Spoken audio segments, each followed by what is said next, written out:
Um empresário milionário retorna à sua cidade natal para uma surpresa e encontra seus pais idosos abandonados na chuva. O que ele descobre vai partir seu coração e mudar sua vida para sempre. Olá, eu sou o seu narrador e hoje trago uma história que vai te fazer questionar tudo sobre sucesso e família. Se inscreve no canal, deixa o like e fica até o final, porque essa história vai te emocionar do começo ao fim. A chuva não apenas caía, ela atacava. Era uma tarde de sexta-feira em Campos do Jordão, mas o céu estava tão escuro, um roxo pesado e carregado, que parecia uma noite de inverno sem estrelas, mesmo sendo apenas 6 horas. A neblina era um véu espesso que engolia a estrada. Um Porsche Panamera preto, silencioso e potente, subia devagar pela rua principal, seus faróis de LED cortando a névoa como bisturis. Dentro da cabine de couro e alumínio escovado, Felipe Torres, 34 anos, afrouxou o nó da gravata. Ele odiava Campos do Jordão no frio. O lembrava de sua infância, uma infância de meias molhadas e um fogão a lenha que nunca aquecia a casa inteira. Fazia 3 anos, 3 longos anos, 3 anos construindo um império de tecnologia em São Paulo, transformando sua startup, a Infinitec, em uma empresa de 200 milhões de reais. 3 anos em capas de revistas de negócios, o prodígio visionário, o self-made man. 3 anos de reuniões em Tóquio, jantares em Nova York e noites em sua cobertura triplex que parecia flutuar sobre a cidade. 3 anos. Ele percebeu com uma pontada de culpa, esquecendo de onde veio. Mas hoje era diferente. Ele tinha acordado naquela manhã em sua cama king size, ao lado de sua esposa, Patrícia, e sentiu um peso no peito. Um peso inexplicável. Era o aniversário de 45 anos de casamento de seus pais. Patrícia, como sempre, foi prática. Felipe, querido, mande flores, mande um carro novo. Você tem a reunião com os alemães na segunda. É loucura dirigir com essa tempestade. Mas a voz que o chamava era mais antiga que a lógica de negócios. Uma voz que sussurrava que ele precisava ir, precisava vê-los, precisava abraçá-los. Precisava provar, talvez para si mesmo, que o self-made man ainda tinha raízes. No banco do passageiro, o buquê enorme de rosas brancas, as favoritas de sua mãe, começava a murchar por causa do ar-condicionado. Ao lado, uma caixa de bem-casados da confeitaria mais cara de São Paulo. Presentes de última hora, comprados por sua assistente. Presentes que tentavam compensar com dinheiro o que ele não dava em tempo. Felipe virou na Rua dos Pinheiros, seu bairro. O Porsche parecia obscenamente grande para as ruas estreitas e esburacadas. Cada árvore, cada casa, cada esquina era um fantasma. Ali, o muro baixo, onde ele quebrou o braço pulando. Ele lembrou do cheiro de terra molhada e do pânico ao ver o osso torto. E lembrou do pai, seu Alfredo, carregando-o nos braços por 6 quarteirões até o posto de saúde, sem reclamar uma única vez. Ali, a janela da casa da esquina, onde ele deu o primeiro beijo. E ali, o portão da escola pública, onde sua mãe, Dona Rosa, o esperava toda a tarde. Ele podia quase vê-la, com seu avental simples, sorrindo. Mais 2 quadras. A casa. A casa amarela com janelas azuis. Seu primeiro grande presente. O primeiro cheque de verdade que ele ganhou 6 anos atrás. A casa que era o sonho de sua mãe. Um jardim para suas flores. Uma pequena oficina nos fundos para seu Alfredo. Um carpinteiro aposentado, consertar suas coisas. Ele tinha dado a eles a casa dos sonhos. Ele era um bom filho. O peso no peito diminuiu um pouco. Mas quando o Porsche virou a última esquina e os faróis iluminaram a propriedade, o estômago de Felipe revirou. O carro parou no meio da rua. A casa não era amarela. Era cinza de sujeira. O portão de ferro estava trancado, não com a tranca de sempre, mas com um cadeado grosso, industrial, brilhando com uma aparência nova e cruel sob a chuva. As janelas azuis não existiam mais. Estavam tapadas com tábuas de madeira compensada, pregadas de qualquer jeito. O jardim de Dona Rosa estava morto. O mato crescido, seco, misturado com lixo que o vento tinha trazido. A tinta amarela estava descascando em longas tiras, revelando o gesso úmido por baixo. A casa não estava vazia. Parecia um fantasma, um esqueleto do que tinha sido, um lugar condenado. Felipe freou bruscamente. O coração batia em sua garganta, um tambor selvagem. Não, não é possível. Casa errada. Mas ele sabia que era a casa certa. Ele saiu do carro sem nem desligar o motor. A chuva torrencial o atingiu como um soco, encharcando seu terno de grife de R$ 10.000 em segundos. "Mãe, pai!" ele gritou, correndo até o portão. Ele agarrou as grades frias e enferrujadas e as sacudiu com a força do pânico. "Mãe, pai, onde vocês estão?" Silêncio. Apenas o som da chuva batendo nas telhas soltas e nas tábuas das janelas. Desesperado, Felipe olhou ao redor, o cérebro tentando processar. Vizinhos, Dona Elza, mas todas as casas estavam fechadas contra a tempestade. E então ele viu. Ele viu algo que fez seu sangue parar nas veias. Do lado esquerdo da casa, onde o muro fazia esquina e criava uma pequena reentrância, um recuo de talvez 1 metro, havia uma lona azul de plástico rasgada, amarrada com arame farpado em um cano exposto. Debaixo dela, um amontoado de cobertores sujos e papelão molhado. Moradores de rua, ele pensou primeiro com uma onda de raiva. Invadiram a casa dos meus pais. Ele marchou até a lona. "Ei, o que vocês..." E então ele congelou. Não eram estranhos. Encolhidos, tremendo, molhados até os ossos, abraçados numa tentativa inútil de gerar calor, estavam 2 idosos, seu Alfredo e Dona Rosa, seus pais. O mundo parou. O som da chuva desapareceu. O único som era o rugido do sangue em seus ouvidos. Felipe não conseguia processar. Seu pai, 72 anos, o homem mais forte que conhecia, estava tão magro que seu rosto parecia uma caveira. Ele tremia incontrolavelmente, os olhos fechados, a barba branca por fazer. Sua mãe, 68, tinha os lábios roxos e sua pele era cinza. "Pai! Mãe!" O grito saiu de sua alma, um som primitivo de horror absoluto. Ele correu, caiu de joelhos na lama na frente deles. Seus sapatos italianos afundaram na sujeira. Ele agarrou os ombros de sua mãe. Dona Rosa abriu os olhos devagar. Demorou 1 segundo para ela focar. "Felipe..." Sua voz era um sussurro fraco, quase inaudível. Você voltou, meu filho." "Mãe! Mãe, pelo amor de Deus, o que aconteceu? Por que vocês estão aqui?"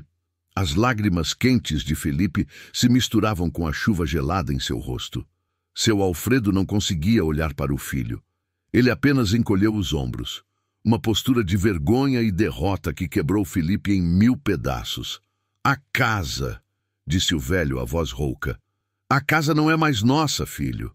"Como assim?" Felipe gritou. "Eu comprei essa casa. Está no meu nome. Ninguém pode tirar vocês daqui. Vieram uns homens. Há 3 meses, disse Dona Rosa, tremendo tanto que mal conseguia falar. Homens de terno, com papéis. Disseram que tinham uma ordem de despejo. Disseram que a casa tinha sido vendida. Mudaram as fechaduras. Jogaram nossas coisas na rua. 3 meses. 90 dias. Seus pais estavam morando na rua há 90 dias. E por que não me ligaram? Felipe sentia uma raiva cega e selvagem crescendo dentro dele, misturada com a culpa que o sufocava. Por quê? A gente ligou, Felipe. Seu Alfredo finalmente olhou para ele e seus olhos estavam mortos. A gente ligou.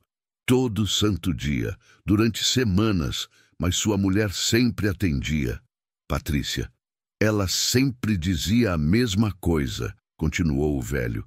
O Felipe está em reunião. O Felipe está em Tóquio. O Felipe não pode ser perturbado com problemas pequenos. Depois de um tempo, a gente desistiu. Patrícia, sua esposa.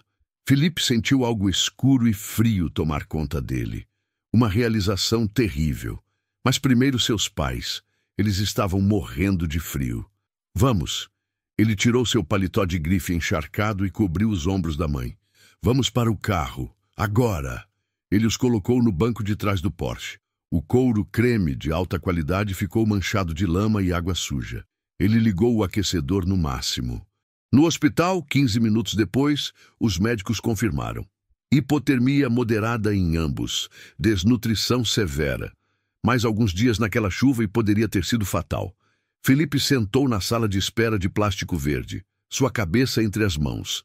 Ele tinha tudo. 200 milhões, um triplex, carros de luxo, e seus pais quase morreram de frio e fome na rua.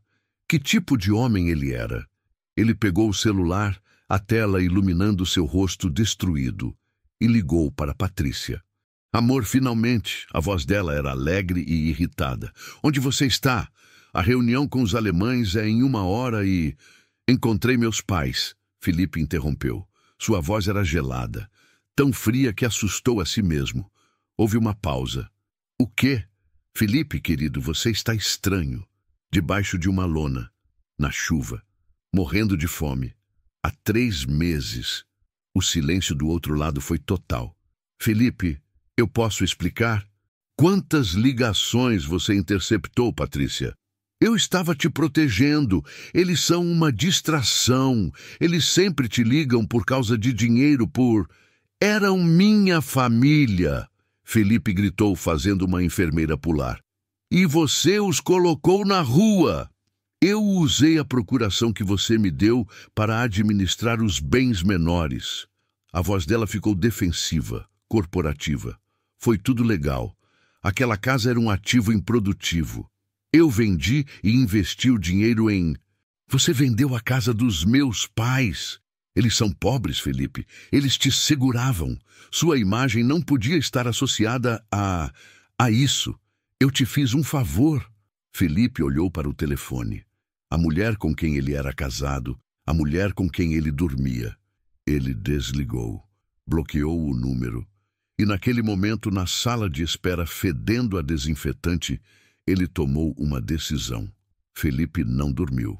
Passou a noite naquela cadeira de plástico verde do hospital, ouvindo a respiração difícil do seu pai e os pequenos gemidos de sua mãe enquanto ela dormia sob o efeito de sedativos leves. O seu terno de 10 mil reais, agora seco, estava duro de lama e vergonha. Quando os médicos, na manhã seguinte, deram alta aos seus pais, eles pareciam 2 pássaros assustados, ainda vestindo as roupas doadas pelo hospital. Filho, para onde vamos? Perguntou Dona Rosa, sua voz trêmula, agarrando uma sacola plástica com seus pertences. Podemos ir para o abrigo municipal, o padre... Não. A voz de Felipe era calma, mas com uma dureza que seus pais não reconheceram. Vocês nunca mais vão pisar em um abrigo. Ele os levou para o hotel 5 estrelas mais caro de Campos do Jordão, a suíte presidencial. Quando o mordomo abriu a porta do quarto, que era maior que a Casa Amarela inteira, Dona Rosa deu um passo para trás. O quarto era um santuário de luxo, tapetes persas, uma lareira acesa, uma cama king size que parecia uma nuvem e uma vista deslumbrante das montanhas. Filho, não, isso é muito, Dona Rosa protestou, olhando para seus próprios sapatos gastos no tapete caro. Nós vamos sujar, isso aqui é... Não é para nós. Felipe se ajoelhou na frente dela, ali no lobby da suíte. Vocês merecem o mundo inteiro, mãe. Vocês merecem o sol, a lua e cada estrela. Isso aqui, ele disse, olhando ao redor com certo desprezo, é o mínimo que o meu dinheiro inútil pode comprar. Agora, por favor, tomem um banho. O banho mais longo da vida de vocês. Eu pedi comida. Naquela noite, sentados no sofá de veludo da suíte, vestidos com roupões de banho luxuosos que Felipe tinha mandado comprar, eles comeram sopa quente, pão fresco, filé mignon. Eles comeram em silêncio por um tempo. Então Felipe se sentou no chão, aos pés deles, e segurou as mãos dos dois. A mão do pai, áspera de carpintaria. A mão da mãe, macia de tanto lavar roupa. Me perdoem. A palavra saiu rasgada. Por favor, me perdoem. Eu deixei o sucesso me cegar. Eu deixei os números, os contratos, os prédios de vidro. Eu deixei tudo isso me fazer esquecer o que realmente importa. Filho, não há nada a perdoar. Nós estamos bem agora, disse seu Alfredo, claramente desconfortável com a emoção. Assim, disse Felipe, batendo no peito. Há tudo para perdoar. Eu lembro, pai. Eu lembro de quando eu passei na faculdade. Eu lembro de vocês dois na cozinha, sussurrando. E lembro que no dia seguinte a geladeira tinha sumido. Dona Rosa levou a mão à boca. Filho, não. Vocês venderam a geladeira. A geladeira para pagar a matrícula da minha faculdade. E vocês passaram aquele verão inteiro usando uma caixa de isopor com gelo. Ele estava chorando agora, sem vergonha. Vocês venderam o que tinham para que eu pudesse comer. E eu estava tão ocupado comprando Porsches que esqueci de vocês. Eu esqueci. Você estava construindo sua vida, meu filho, disse Dona Rosa gentilmente, acariciando seu cabelo. Foi o que sempre quisemos. Eu estava construindo uma ilusão, ele gritou. Uma ilusão vazia, com pessoas vazias. Ele pensou em Patrícia. Eu me cerquei de pessoas que viam vocês como vocês viram essa suíte, como algo que não era para nós. E eu acreditei neles. Eu me tornei um deles. Ele respirou fundo, secando as lágrimas. Mas acabou. Agora eu vou consertar tudo. Eu prometo. E Felipe cumpriu. Na segunda-feira, a suíte do hotel parecia um quartel-general. Felipe estava ao telefone. Sua voz de CEO de volta, mas com um propósito diferente. Henrique, ele disse ao seu principal advogado em São Paulo, prepare os papéis. 3 processos. Primeiro, divórcio, litigioso, congela todas as contas conjuntas. Segundo, recuperação de propriedade, a casa em Campos do Jordão. Terceiro, denúncia por fraude e abuso de confiança contra Patrícia. Felipe, calma, disse o advogado. Patrícia tem a procuração, legalmente, a venda do ativo improdutivo. Ela tinha uma procuração para administrar, não para desalojar meus pais. Ela agiu de má fé, escondeu informações e colocou 2 idosos em risco de vida. Isso não é administração, Henrique. Isso é crime. Eu quero aquela casa de volta. Eu não me importo quanto custe. Lute. Vai ser uma batalha feia, Felipe. A imprensa vai cair em cima disso. Não importa. Lute. Ele desligou e fez outra chamada. Uma videoconferência com seus sócios em São Paulo. Bom dia, pessoal. Rápido aviso. Estou contratando um CEO para as operações do dia a dia. Ricardo, a posição é sua, se você quiser. Felipe, o que é isso? Disse um sócio chocado. E os alemães? E a expansão? Os alemães podem esperar. A partir de hoje, reduzo minha carga para 30 horas semanais.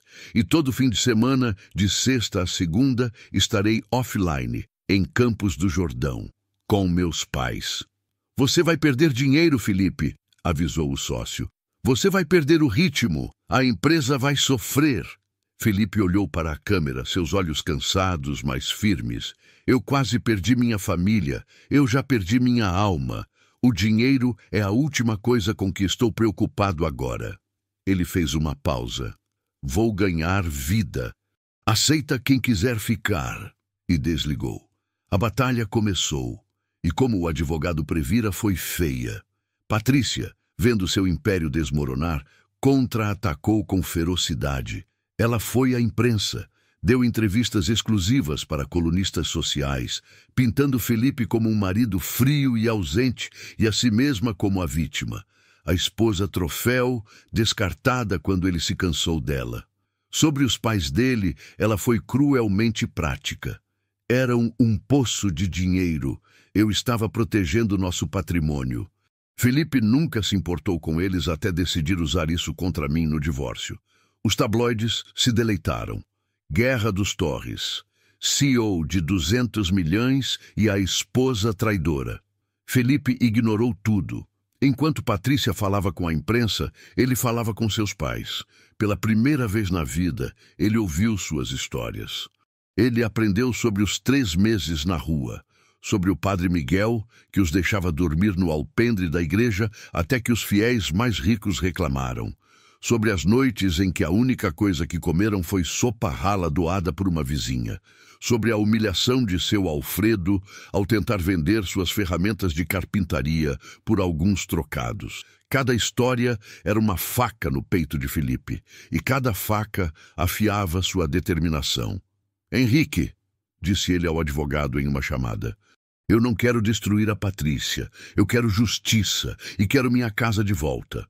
Felipe, o comprador, é inocente. Ele comprou legalmente. Patrícia tinha a procuração. A procuração foi usada de má fé. Foi fraude. Eu quero a anulação da venda. O processo levou 2 meses. 2 meses em que Felipe viveu na suíte presidencial com seus pais, enquanto seu exército de advogados desenterrava cada e-mail, cada extrato bancário. Eles provaram que Patrícia havia transferido o dinheiro da venda não para uma conta da empresa, mas para uma conta offshore privada em seu próprio nome. Eles provaram que ela havia ignorado mais de 50 tentativas de contato dos pais de Felipe. No dia da audiência, Felipe entrou no tribunal. Patrícia estava lá, parecendo uma viúva de luxo, seus advogados ao redor.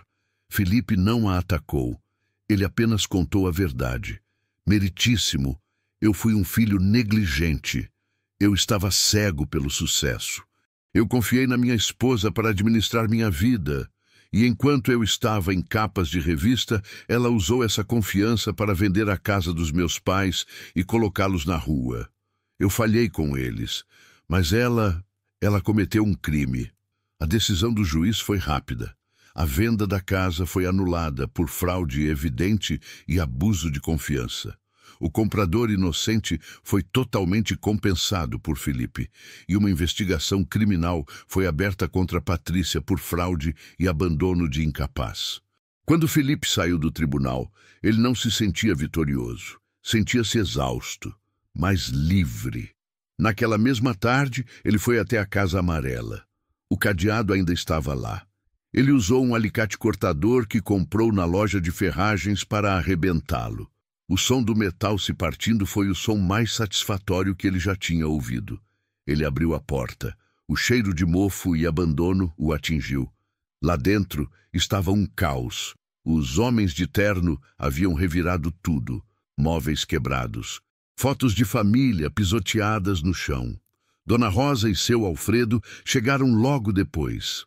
Ela começou a chorar ao ver o estado de sua casa. Calma, mãe, disse Felipe, colocando os braços ao redor dela. Isso não é um fim, é um começo. Ele não apenas devolveu a casa, ele a reconstruiu. Contratou a melhor empreiteira da região. Eu quero tudo novo, mas com a alma antiga, ele instruiu. Durante 1 mês, a casa foi transformada. Aquecimento central para que seus pais nunca mais sentissem frio. Uma cozinha nova em folha para Dona Rosa, com tudo o que ela sonhava.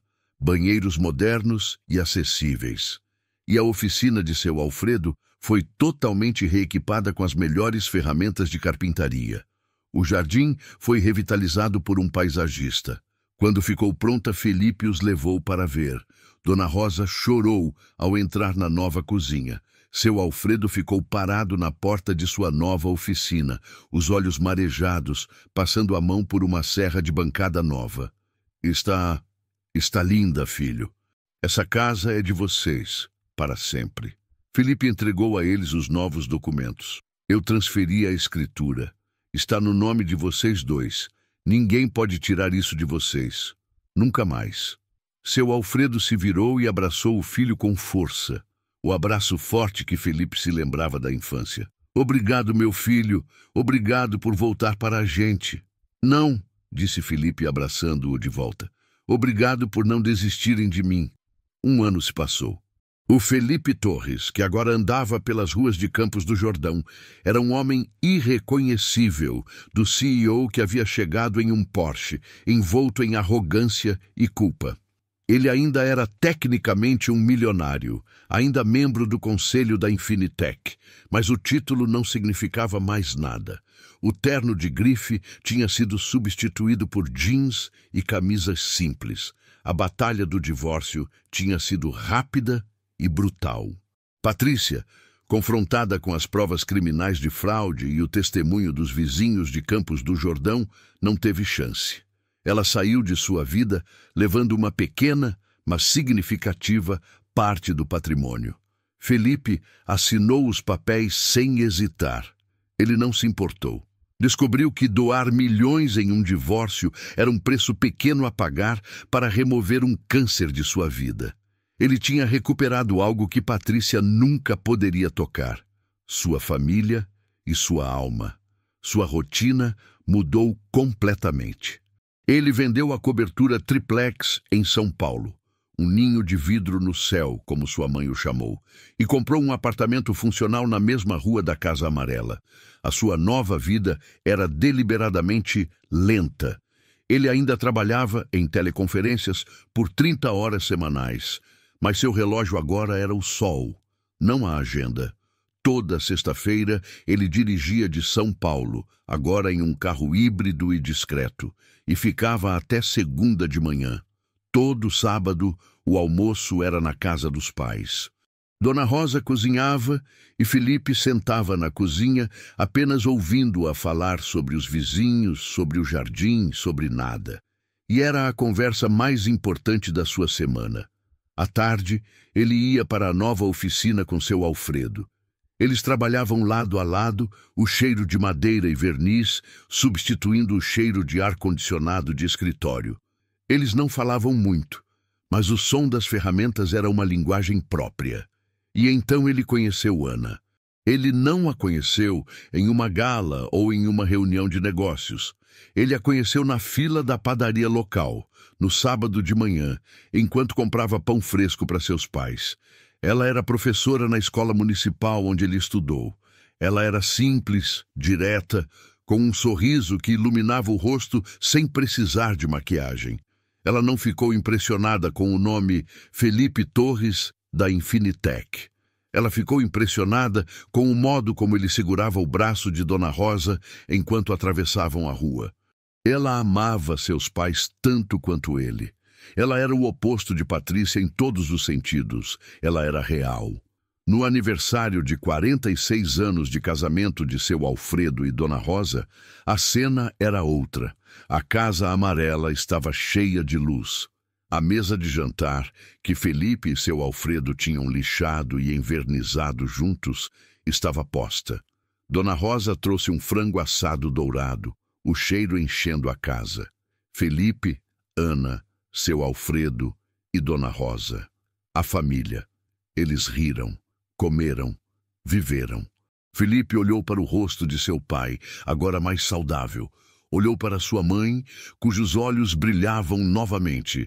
Olhou para Ana, que segurava sua mão por baixo da mesa. "Sabe o que aprendi, pai?" Felipe disse, quebrando o silêncio confortável. Seu Alfredo o olhou. "Eu passei 10 anos construindo uma torre de 200 milhões de reais. Eu achava que sucesso era isso. Era ser o cara no topo, sozinho. Mas sucesso sem família é só solidão com dinheiro. E as coisas mais importantes da vida, eu descobri, não podem ser compradas. Elas só podem ser vividas." Seu Alfredo levantou seu copo de vinho. Seus olhos velhos e sábios marejaram. "Um brinde", disse ele, sua voz firme, "ao meu filho, que se perdeu no mundo, mas se encontrou. Que teve tudo e quase perdeu o essencial, mas que foi corajoso o suficiente para mudar." Dona Rosa levantou o copo, lágrimas escorrendo pelo rosto. "Ao recomeço." Felipe levantou o seu e olhou para Ana. "Ao que realmente importa." E ali, naquela mesa simples, com comida caseira e amor verdadeiro, Felipe percebeu que tinha finalmente alcançado o sucesso real. Não o que vinha com aplausos e reconhecimento, mas o que vinha com abraços e pertencimento. Tinha sido preciso encontrar seus pais morrendo na chuva para entender que a maior riqueza do mundo sempre esteve ali, na casa amarela com janelas azuis, esperando que ele voltasse para casa. 2 anos depois, uma manchete chocou o mercado financeiro. Felipe Torres vende sua participação total na Infinitec. A venda foi uma fortuna. Centenas de milhões. A imprensa especulou. Um novo iate? Uma ilha particular? Mas Felipe não comprou nada disso. Ele usou uma parte significativa do dinheiro para criar a Fundação Recomeço, uma organização dedicada a fornecer moradia digna e assistência médica para idosos em situação de rua em todo o Brasil. O primeiro centro foi aberto em Campos do Jordão e ele se mudou definitivamente. Vendeu o apartamento de São Paulo, comprou uma casa simples, mas bonita, na mesma Rua dos Pinheiros, literalmente ao lado da casa amarela de seus pais. Um portão baixo no jardim conectava as duas propriedades. Sua vida agora era irreconhecível. Todas as manhãs, às 7, ele tomava café na cozinha de Dona Rosa. Todas as tardes, ele trabalhava na fundação, não de um escritório de vidro, mas de uma sala simples, entrevistando assistentes sociais e visitando abrigos. Todas as noites, ele jantava em família. Ana estava grávida agora, 8 meses. E Felipe, enquanto montava o berço na sua nova casa, sabia exatamente que tipo de pai ele seria. Ele não seria o pai que enviava presentes de Tóquio. Ele seria o pai que estaria lá para ensinar a andar de bicicleta. O pai que estaria presente. O pai que não cometeria o mesmo erro. Uma tarde, no outono, Felipe estava sentado no banco do jardim da Casa Amarela com seu pai. O sol estava fraco, pintando as montanhas de laranja. "Sabe, pai", disse Felipe, observando Ana e Dona Rosa rindo no jardim. "Durante anos eu achei que sucesso era ter mais dinheiro, mais reconhecimento, mais poder. Mas, na verdade, sucesso é saber o que é suficiente e ter as pessoas certas para dividir isso." E seu Alfredo acenou, colocando a mão no ombro do filho. "Você demorou para aprender, filho, mas aprendeu, e isso é o que importa." Felipe olhou para o pai. A culpa de 3 anos atrás, ainda uma sombra pequena em seu coração. "Obrigado por não desistirem de mim. Obrigado por esperarem na chuva, literalmente." Seu Alfredo sorriu, os olhos cheios de um amor incondicional. "Sempre estaremos esperando por você, filho. Não importa a tempestade, não importa quanto tempo passe. Porque isso é família.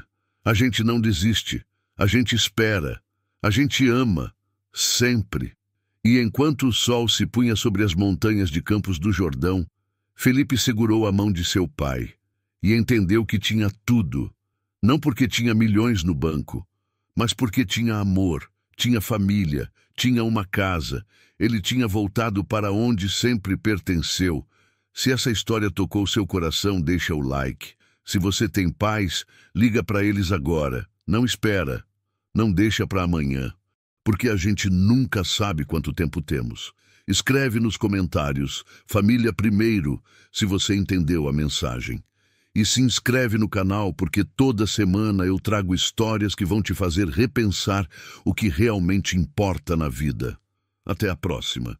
E lembra, sucesso sem família é só solidão com dinheiro. Não deixa que o sucesso te roube o que realmente vale.